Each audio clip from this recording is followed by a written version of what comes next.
Let me ask you something powerful right now. What if the very thing you're afraid to do is the thing that changes everything? So many people believe love is built by effort, explanation, and emotional pursuit. But when you're dealing with an avoidant heart, the rules are different, not because they're broken, but because they're guarded. And here's the truth most people never understand. Avoidant hearts don't open through pressure. They open through space. Silence is not weakness. Silence is strength under control. When you stop talking, stop explaining, stop proving, something extraordinary happens. You shift the dynamic. You move from chasing love to embodying it. And the moment you do that, the energy changes. Because avoidance isn't about lack of feeling, it's about fear of feeling too much. When you go silent, you remove the noise they were hiding behind. No text to ignore, no reassurance to deflect, no emotional chaos to distract them. And suddenly, they're alone with themselves. And that's where the magic begins. See, the human soul cannot ignore absence forever. The heart is designed to notice what's missing. And when your energy disappears, not in anger, not in punishment, but in calm self-respect, the avoidant begins to feel something unfamiliar, peace, and in that peace, they begin to miss you, not the version of you who tried to convince them, not the version of you who bent and broke to keep the connection alive. They miss the grounded you, the centered you, the you who chose growth over grasping. Silence restores polarity. It says, I am whole, I am complete, I am not abandoning myself to keep you. And that is irresistible. Here's the divine principle at work. What you chase runs, but what you release has the space to return. When you stop feeding an avoidance fear with emotional pursuit, their nervous system calms. The threat disappears. And for the first time, love doesn't feel like a trap, it feels like a choice. And love that is chosen is powerful. This is where transformation happens, not just for them, but for you, because silence isn't about waiting for them to come back. It's about coming back to yourself, reconnecting with your purpose, raising your standards, aligning with your truth. And when you do that, one of two things will happen, and both are victories. Either the avoidant rises to meet you because your silence awakens something real inside them, or you outgrow the version of love that required you to disappear to be accepted. That's not loss. That's liberation. Remember this. The strongest signal you can ever send is not words itself. Worth, when your silence is rooted in self-love, clarity, and faith, it becomes a mirror. And in that mirror, the avoidant finally sees what they stood to lose. Love doesn't awaken through force. It awakens through truth. And sometimes, truth speaks loudest when you say nothing at all. When you stop chasing, explaining, or overextending yourself emotionally, something profound begins to happen within you first, and that inner shift is the true source of attraction. Silence, in this context, is not about withdrawal or punishment. It is about restoring your center. Every time you pursue someone who is emotionally unavailable, you unconsciously send a message that your value is negotiable. You teach the dynamic that your needs can be postponed, minimized, or ignored. Silence interrupts that pattern. It is the moment you decide, I matter too. And that decision changes everything. Self-respect is not something you announce. It is something you demonstrate through your behavior. When you choose silence instead of chasing, you are no longer reacting from fear of loss. You are acting from certainty of self. That certainty is felt energetically. Human beings are wired to respond to confidence, presence, and groundedness. When you reclaim your emotional energy and stop giving it away to someone who isn't meeting you, you naturally elevate your posture. Emotionally, psychologically, and even spiritually, polarity is created when two individuals stand firmly in their own energy. In avoidant dynamics, polarity collapses because one person overfunctions while the other underfunctions. The more you chase, the more they retreat. Silence reverses that imbalance. When you step back, you stop feeding the avoidance escape instinct. You no longer crowd their emotional space. And in doing so, you restore the natural tension. That makes connection alive and compelling. There is immense power in being unreactive. When you don't immediately respond, explain, or seek validation, you communicate that your emotional state is stable and self-sourced. This stability is deeply attractive because it signals maturity and emotional safety. Avoidant individuals are often hypersensitive to emotional pressure, even when it comes from love. Silence removes that pressure and replaces it with calm authority, the kind that says, I trust myself, and I trust life. Reclaiming your energy also means redirecting your focus back to your purpose, your growth, and your well-being. You stop making the relationship the center of your universe. Instead, you become the center of your own life again. And paradoxically, this is often when the other person begins to feel drawn back, not because you're trying to pull them, but because you're no longer leaning on them. For your sense of worth, silence teaches boundaries without confrontation. It says, I will not overextend to keep someone comfortable at the cost of my peace. That boundary reshapes how you are perceived. You are no longer seen as someone who can be taken for granted, but as someone who values themselves enough to step away from imbalance. That shift commands respect, and respect is the foundation upon which genuine attraction is built. In that restored polarity, you are no longer chasing love, you are standing in it. And when someone encounters a person who is whole, grounded, and self-honoring, something stirs within them. They feel it. They sense the difference. And it all begins with the quiet, powerful choice to stop reaching outward and start standing tall within. When you choose silence, you create something that cannot exist in constant communication: space. And space is not emptiness, it is awareness. For an avoidant, constant interaction often acts as a buffer against feeling. Messages, reassurance, and emotional pursuit give them something to react to, something to manage, something to escape behind. But when that stimulation disappears, the mind has nowhere to run. Silence removes the distractions, and in that stillness, reality begins to surface. Human psychology is wired to notice contrast. We feel warmth more deeply after cold, and we recognize value most clearly through absence. When your presence is suddenly no longer available, the avoidance nervous system is forced to register the change. At first, this can feel like relief. The pressure is gone. The expectations are quiet. But relief is temporary. What follows is awareness. And awareness is where emotion begins. Without your voice, your attention, and your emotional energy filling the space, the avoidant starts to notice what life feels like without you. The small moments you shared, the way you showed up, the stability you brought, all of it becomes more visible when it's no longer there.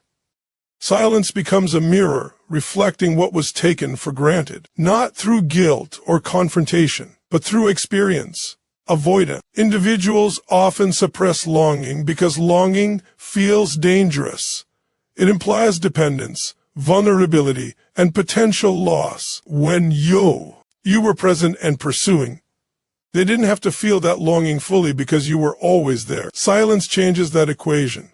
It introduces the possibility of loss not as a threat, but as a fact. And the heart responds to facts more honestly than it does to arguments.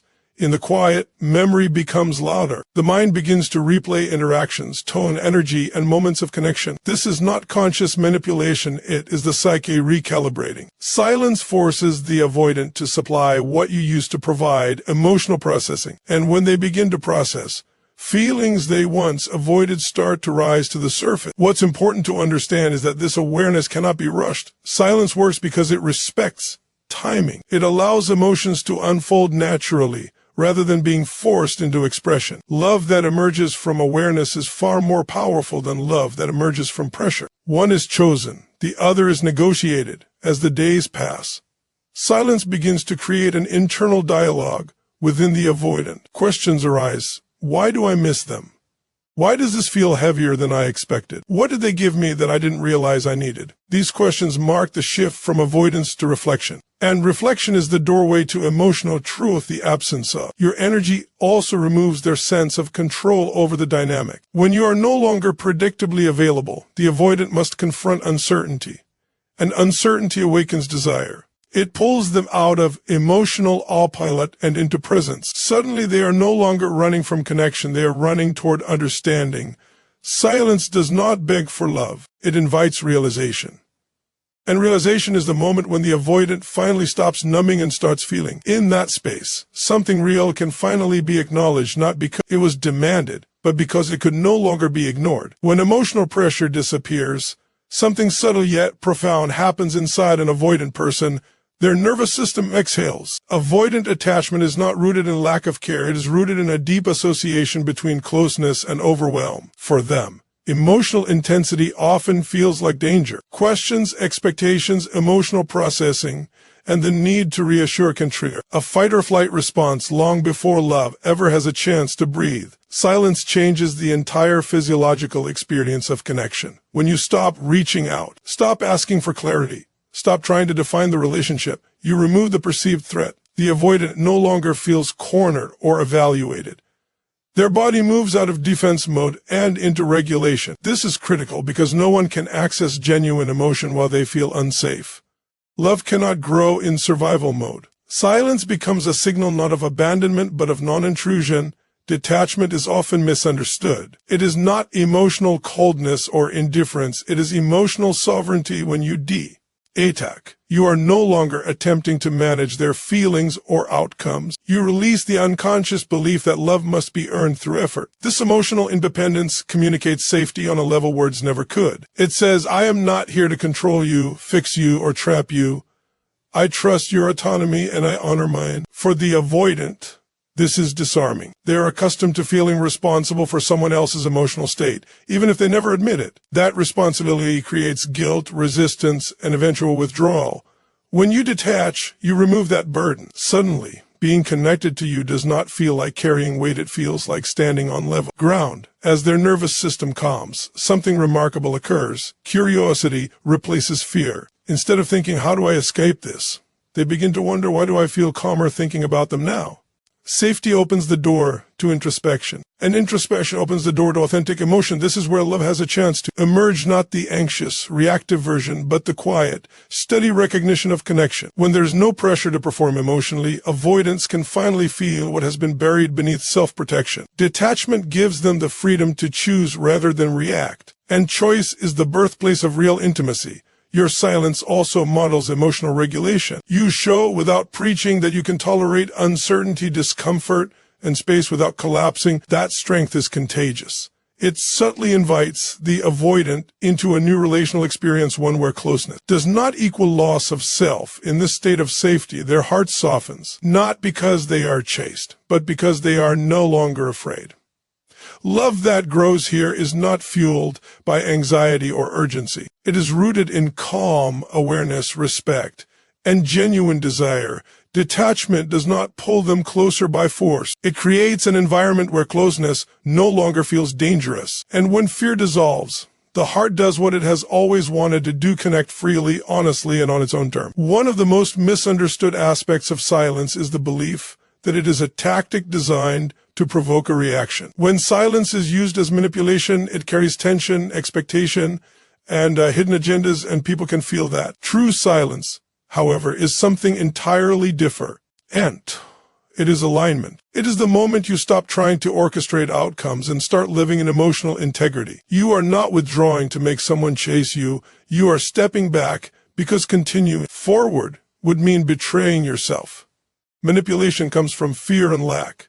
Alignment comes from truth and self-honoring. When you choose silence from a place of alignment, there is no inner countdown, no obsessive monitoring of their response, no secret hope wrapped in restraint. There is simply clarity. You recognize that over-explaining, over-giving, and overstaying in imbalance is not love, it is self-abandonment. Silence becomes the natural consequence of choosing congruence over compromise. This kind of silence is powerful because it is clean. There is no emotional residue attached to it. You are not trying to teach a lesson or punish distance. You are responding to reality. Reality says that connection without reciprocity erodes the soul. Alignment says, I will not continue participating in something that requires me to shrink. That decision carries a frequency of truth that is unmistakable. When you are aligned, your energy is no longer split. You are not saying one thing while feeling another. Your inner world and outer actions match. This coherence is deeply grounding not only for you, but for anyone who comes into contact with you. Avoidant individuals, in particular, are highly sensitive to incongruence. They may resist emotional closeness, but they see and feel authenticity instantly. Aligned silence feels safe because it is honest. Choosing yourself is not an act of rejection toward the other person. It is an act of devotion toward your own well-being. You are not closing your heart, you are protecting it from being drained by imbalance. And paradoxically, this self-loyalty often becomes the very thing that draws respect and reconsideration. People are naturally drawn to those who stand in their truth without forcing others to follow. Alignment also frees you from outcome dependence. You are no longer silent in order to get a specific response. You are silent because it is the most truthful response available. This release of control is liberating. It restores your power, not by dominating the situation, but by removing yourself from dynamics that require you to overfunction. When silence is rooted in alignment, it does something subtle yet profound. It invites authenticity from the other person. There is no emotional bait to react to, no pressure to push against. If they reach out, it must come from genuine desire rather than obligation or guilt. And if they don't, you gain clarity rather than confusion. This is the divine principle at work. What is aligned does not need to chase or manipulate. It simply stands, and in standing, it reveals truth about the connection, about the other person, and most importantly, about your willingness to honor yourself without apology. Silence creates a void, and the human heart has always responded to the void with truth. When noise disappears, when there are no messages to interpret, no emotional signals to manage, no reassurance to lean on, the inner word becomes louder.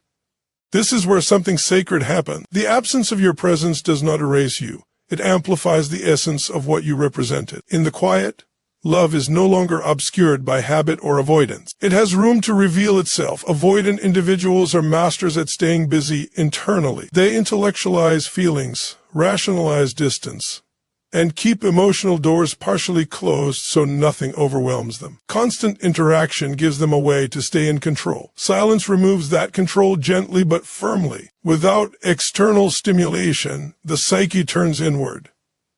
And inward is where longing lives. The void does not demand anything. It does not chase, accuse, or persuade.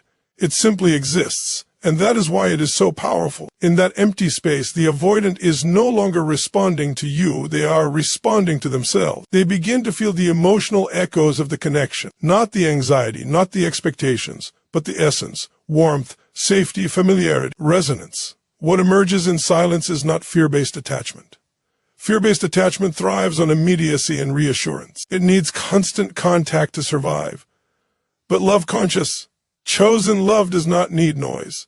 It needs clarity, and clarity arises when the mind slows down enough for the heart to speak and the void, the avoidant may first feel discomfort. Stillness can be unsettling for someone accustomed to emotional distance, but discomfort is often the doorway to growth. As the discomfort settles, something else follows: recognition. Recognition of what was real. Recognition of what mattered. Recognition of what cannot be replaced easily. Silence strips away illusion. Without your presence to normalize the connection, the avoidant must confront its significance. They begin to understand that what they felt was not convenience or habit, it was bond. And bonds do not dissolve quietly. They make themselves known in moments of absence. This is where love transitions from unconscious to conscious. Instead of reacting to closeness, the avoidant is given the chance to choose it. The void gives him time to ask, do I want this? Rather than how do I escape this? That question changes everything. Love that answers yes. Here is no longer running, it is arriving. There is also a spiritual dimension to this process. Silence is the language of the soul. It removes ego and negotiation and invites deeper awareness. When you step into silence with faith in your worth, faith in truth, faith in timing, you align with a higher order of connection. You are no longer forcing outcomes. You are allowing revelation. Love that grows in silence is not loud, frantic, or desperate. It is steady. It is grounded. It is born not from fear of losing you, but from the realization of who you are without trying to prove it. And when love emerges from the void, it does so with intention, depth, and the quiet certainty that it was chosen, not chased. Thank you for giving your time and presence to this message. May it continue to resonate and empower you long after this moment. Goodbye for now, and remember, when you honor yourself, life and love always respond.